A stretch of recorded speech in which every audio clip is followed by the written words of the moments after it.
চলছে কোটা আন্দোলনের শাটডাউন, দেশের অবস্থা ভয়াবহ। এর মধ্যে কারফিউ জারি, তাই অফিসও বন্ধ।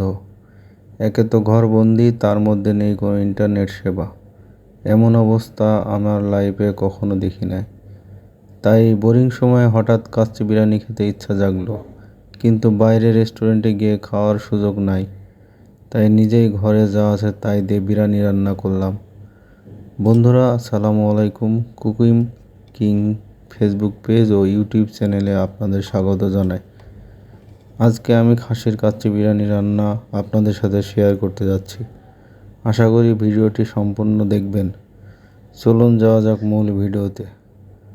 আজকে এই খাসির কাচ্চি বিরিয়ানি রান্না করার জন্য প্রথমে আমি মাংসটা রান্না করব। তার জন্য এখানে 1 কেজির মতো খাসির মাংস নিয়েছি। এখন মাংসের মধ্যে রসুন বাটা, পেঁয়াজ বাটা, জিরা বাটা ও আদা বাটা দিয়ে দিলাম। এরপর একটু টক দই দিলাম। এখন মরিচের গুঁড়া, হলুদের গুঁড়া, ধনিয়ার গুঁড়া ও প্রয়োজন মতো লবণ দিলাম। এরপর তেল দিয়ে ভালোভাবে হাত দিয়ে মশলাগুলো মাংসের সাথে মিশিয়ে নিয়ে 1 ঘন্টার জন্য রেখে দেব। এর মধ্যে আমি পোলাও চাউলগুলো ধুয়ে পানি ঝরিয়ে রেখে দেব। শুরুতেই পেঁয়াজ বেরেস্তা তৈরির জন্য পেঁয়াজগুলো ভেজে নেব। সেজন্য চুলায় প্রেসার কুকার বসিয়ে দিলাম। আজকে এই প্রেসার কুকারেই বিরিয়ানি রান্না করব। পাতিল গরম হলে তেল দিয়ে দিচ্ছি। কিছু পেঁয়াজ আগে কেটে রেখেছিলাম, সেগুলো দিয়ে দিলাম। কিছুক্ষণ নাড়াচাড়া করে ভালোভাবে ভেজে নেব। একটু লালচে ভাব ধরলে উঠায় নেব। পেঁয়াজগুলো লালচে ভাব ধরেছে, তাই এখন উঠিয়ে নেব। পেঁয়াজ ভাজাগুলো উঠিয়ে নিচ্ছে। এখন মাংস রান্না করব।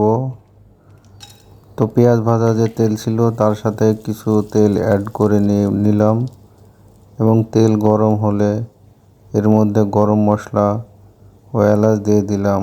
সাথে কয়েকটা তেজপাতা দিয়ে কিছুক্ষণ ভালোভাবে নেড়ে চেড়ে ভেজে নিব। এর আগে 1 ঘন্টা আগে ম্যারিনেট করে রাখা সেই মাংসগুলো দিয়ে দিব এবং কিছুক্ষণ নাড়াচাড়া করে ভালোভাবে মশলাগুলো মিশিয়ে ঢেকে দেব।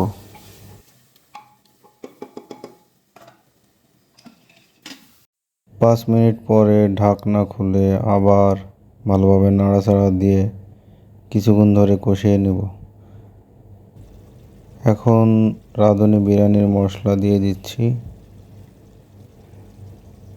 মশলা দেওয়া শেষে এরপরে আবার ভালোভাবে অনেকক্ষণ ধরে নাড়াচাড়া করে ভালোভাবে কষিয়ে এর মধ্যে একটু পানি দিয়ে আবার 5 মিনিটের জন্য ঢেকে দেব। ঢাকনা খুলে এখন একটু নাড়াচাড়া দিব। মাংসতে বেশ পানি জমেছে। এখন আমার আগেই কেটে রাখা কিছু আলুর টুকরা ছিল, সেগুলো মাংসের ভিতরে দিয়ে দেব। দিয়ে একটু নাড়াচাড়া দিয়ে মিশিয়ে আবার 15-20 মিনিটের জন্য ঢাকনা দিয়ে ঢেকে দেব।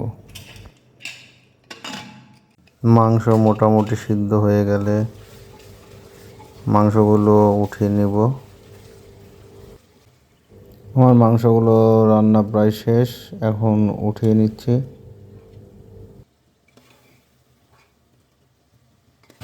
এখন পোলাও চাউলের ভাতটা রান্না করে নেব।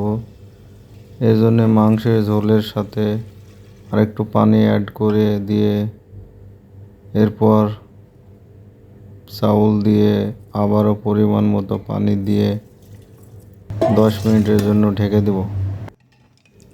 10 মিনিট পরে এসে ঢাকনা খুলে দেখি ভাতে পানি কম হয়েছে, তো আরেকটু পানি অ্যাড করে দিলাম। এরপর আবার 5 মিনিটের জন্য ঢেকে দেব। 5 মিনিট পরে এসে ঢাকনা খুললাম। খুলে দেখি পোলাও ভাত রান্না করা প্রায় শেষ। এখন এই পোলা ভাতের মধ্যে রান্না করা খাসির মাংসগুলো দিয়ে দিব। তো মাংসগুলো দিয়ে দিচ্ছি। মাংসগুলো দিয়ে ভালোভাবে নাড়াচাড়া করে ভাতের সাথে মিশিয়ে নিব।